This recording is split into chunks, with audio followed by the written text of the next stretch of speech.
வணக்கம். Next gen என்ற காணொலியின் மூலம் உங்களை சந்திப்பதிலே பெரும் மகிழ்ச்சி. நான் உங்கள் நண்பன் doctor K R Ramesh, Prajapati financial astrologer. Panguni மாதம் என்கிற இந்த மாதத்திலே நார்மலாக சொல்லுவோம் பங்குனி காய்ச்சல் அப்படின்னு சொல்லுவோம். அந்த வெயிலும் இருக்கும். ஏன்னா சூரியன் உச்சத்துக்கு செல்லக்கூடிய காலகட்டம். அடுத்து மேஷராசிக்குள்ளே போகணும். அப்போ கோடை காலம் வந்துவிடும். அப்படிப்பட்ட நேரத்தில் பங்குனியிலே சனி பகவானும் சுக்கிர பகவானும் உச்சத்தில் இருக்கக்கூடிய காலங்களிலே மீன ராசியில் உட்கார்றார்.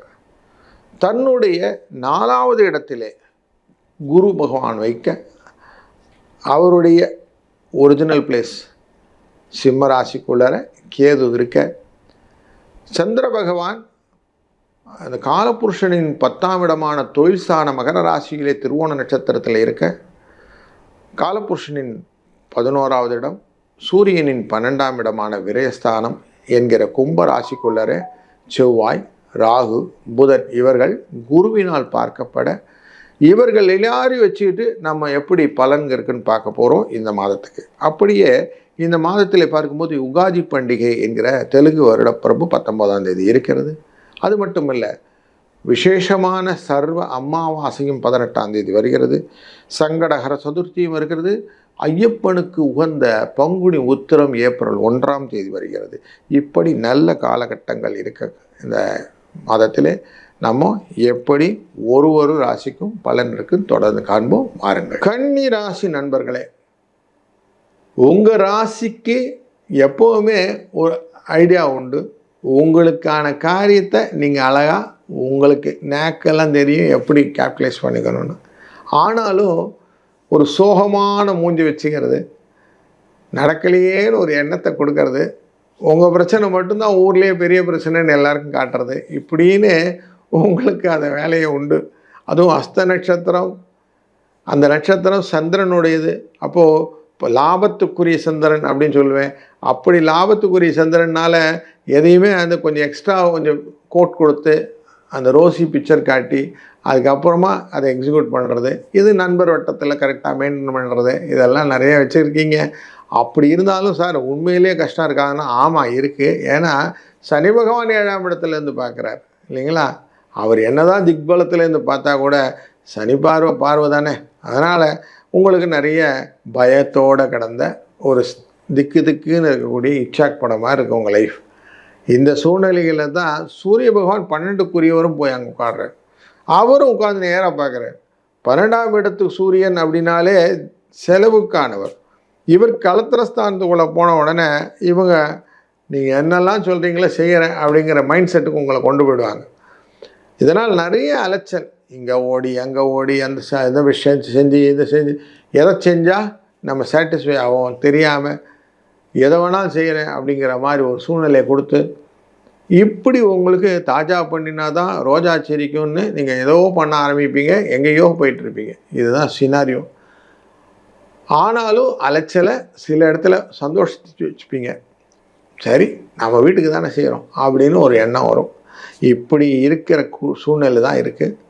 6ஆம் இடத்துல செவ்வாய், 6ஆம் இடத்துல ராகு, 6ஆம் இடத்துல நமக்கு புதன், இவர்களெல்லாம் இருக்கிறது ரொம்ப நல்லது. இந்த 6ஆம் இடம்ங்கிறது லாபத்தை கொடுக்கக்கூடிய சூழ்நிலை. பணம் வருது, ஒன்றும் பிரச்சனை இல்லை. நேர்மையான பணங்கள் அழகாக பண்ணுறீங்க, ஒன்றும் ப்ராப்ளம் இருக்காது. எங்கன்னா குறுக்கு புத்தியில் இன்வெஸ்ட்மெண்ட்டை போய் அங்கே போட்டு மாற்றணும், அந்த மல்டிபிள் மணி அப்படிங்கிற கான்செப்ட்லாம் போனீங்கன்னா டெஃபினட்டாக அடி வாங்குவீங்க. அதனால் அதுக்கிட்ட போயிடாதீங்க. ஏன்னா பெருசாக திங்க் பண்ணணுன்னு தான் ராகு சொல்லி தருவார். உங்களுக்கு இந்த 10ஆம் இடத்துல கேந்திரத்தில் அமர்ந்திருக்கக்கூடிய குருவின் பார்வை இங்கே விழுது. அந்த ஒன்றுதனால தப்பிச்சிட்டு இருக்கிறீங்க. இல்லைன்னு வச்சுக்கோங்க, உங்கள் மனநிலைக்கு டெஃபினட்டாக கொண்டு போய் பணத்தை எங்கேயோ போட்டு இழந்துட்டுருப்பீங்க. அதனால் கொஞ்சம் அது விஷயம் டக்கு பிடிக்குது.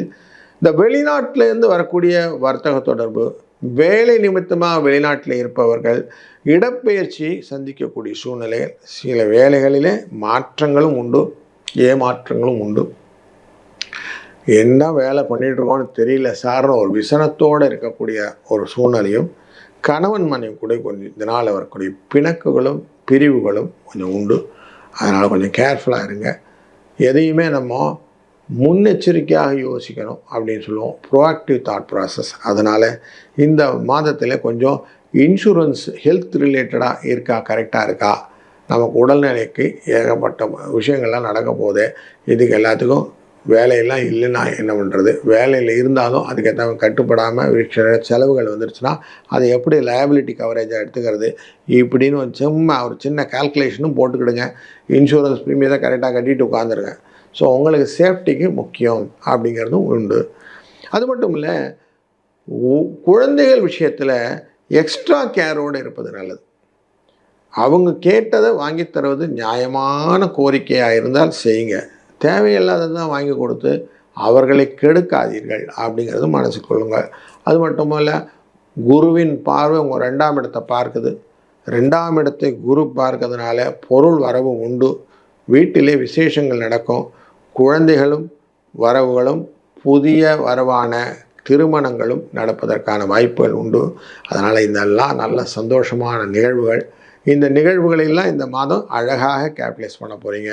இது நிமித்தமாக செலவுகள், இது நிமித்தமாக வேலைகள், இது நிமித்தமாக அலைச்சல்களும் உங்களுக்கு சந்தோஷத்தை கொடுக்கும். இடமாற்றங்கள் வேலையில் இங்கே அங்கேயும் ட்ரான்ஸ்ஃபர் ஆகிறது, சிலருக்கு லாபமான அந்த சம்பள உயர்வு இதெல்லாம் கிடைக்கும். நிதி முதலீடுகளில் கொஞ்சம் கேர்ஃபுல்லாக பண்ணிட்டீங்கன்னா மட்டும் போதும், உங்களுக்கு ரெஸ்ட் அஷ்யூர்ட் அப்படிங்கிறது கன்ஃபார்ம் ஆகிருக்கு. ஏன்னா 12ஆம் இடத்துல இருக்கக்கூடிய கேது யோசிக்க வைப்பார். நிறைய விஷயங்களை யோசித்து தான் நீங்கள் காய்களை நகர்த்துவீங்க. கடனை கொடுக்கறதோ கடனை வாங்கிறதோ கொஞ்சம் அவாய்ட் பண்ணுறது இந்த மாதத்தில் நல்லது. இதுதான் இந்த மாதத்திலோட டிப் அப்படின்னு வச்சுக்கலாம். இந்த மாதத்தில் முக்கியமாக அப்படின்னு பார்த்தீங்கன்னா அஷ்டமி அப்படின்னு வருது. மார்ச் 26ஆம் தேதி துர்கா அஷ்டமி. அன்றைக்கு அவசியம் துர்க்கை அம்மனை வழிபடுங்கள்.